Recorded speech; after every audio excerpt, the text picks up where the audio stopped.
മനുഷ്യനെ മനുഷ്യനായി കാണാൻ പറ്റുന്നില്ലേ? ജാതിയുടെയും മതത്തിന്റെയും പേരിൽ ഈ ആധുനിക ലോകത്തിലും മനുഷ്യനെ മാറ്റി നിർത്തണം. കഴിഞ്ഞ ദിവസങ്ങളിൽ സോഷ്യൽ മീഡിയയിൽ ഏറ്റവും കൂടുതൽ ചർച്ച ചെയ്ത ഒരു വിഷയമാണ് സനാതന നിയമം. എന്താണ് ഈ സനാതന നിയമം? ബ്രാഹ്മണനിൽ നിന്ന് 12 അടി മാറി നടക്കണം ശൂദ്രൻ നായർ. ശൂദ്രനിൽ നിന്ന് 24 അടി മാറി നടക്കണം ഈഴവൻ. ഈഴവനിൽ നിന്ന് 12 അടി മാറി നടക്കണം അരയൻ. അരയനിൽ നിന്ന് 24 അടി മാറി നടക്കണം പുലയർ. പുലയരിൽ നിന്ന് 12 അടി മാറി നടക്കണം പറയർ. പറയരിൽ നിന്ന് 24 അടി മാറി നടക്കണം നായാടികൾ.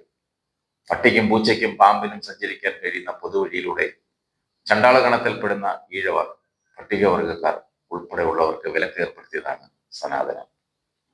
പാടത്തും പറമ്പിലും ചണ്ടാളനെ മൃഗത്തെക്കാൾ പണിയെടുപ്പിച്ച് തല്ലിക്കൊന്ന് ചവിട്ടി താഴ്ത്തിയതാണ് സനാതനം.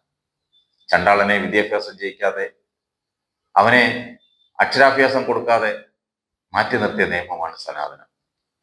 1806 വൈക്കത്ത് ഈഴവരെ പച്ചക്കറി വെട്ടുന്നത് പോലെ അരിഞ്ഞു തള്ളി കുഴിച്ചുമൂടിയ ധർമ്മമാണ് സനാതനം. നങ്ങേലിയമ്മയുടെ മുലമുറിപ്പിച്ച നിയമമാണ് സനാതനം. ശൂദ്ര സ്ത്രീകളെ നമ്പൂതിരിമാരുടെ പാടശേഖരം മാത്രമാക്കിയ നിയമമാണ് സനാതനം. ഇന്നും ദേവസ്വം ബോർഡുകളിൽ ഉദ്യോഗങ്ങൾ 90% കൈയടക്കി വെച്ചിരിക്കുന്ന നിയമമാണ് സനാതനം. ഇന്നും ദേവസ്വം ബോർഡുകളിൽ പിന്നോക്ക പട്ടിക വിഭാഗ ശാന്തിമാരെ പൂജിക്കാൻ അനുവദിക്കാത്ത നിയമമാണ് സനാതനം. ശബരിമല ക്ഷേത്രത്തിൽ ബ്രാഹ്മണൻ മാത്രം ശാന്തിയായാൽ മതി എന്ന് പറയുന്ന നിയമമാണ് സനാതനം.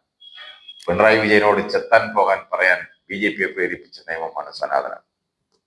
ശ്രീനാരായണ ഗുരുവിനെ ലോക്കൽ സംഘി സന്യാസിയാക്കാൻ RSSനെ പ്രേരിപ്പിക്കുന്ന നിയമമാണ് സനാതനം. തൂണിലും തുരുമ്പിലും ജാതി സൃഷ്ടിച്ച് മനുഷ്യനെ തല്ലിക്കുന്ന ഒരു ധർമ്മം, അതുമാത്രമാണ് സനാതനം.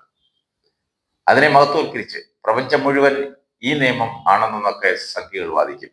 പക്ഷേ ഇതേ നിയമത്തിന് ഇരകളായവരുടെ പിൻഗാമികളായ ഈഴവർ അടക്കമുള്ള ചണ്ടാലർ എന്തിനാണ് ഈ തിളയ്ക്കുന്ന എണ്ണയിൽ കൈമുക്കുന്നതെന്നാണ് മനസ്സിലാക്കാൻ കഴിയാത്തത്.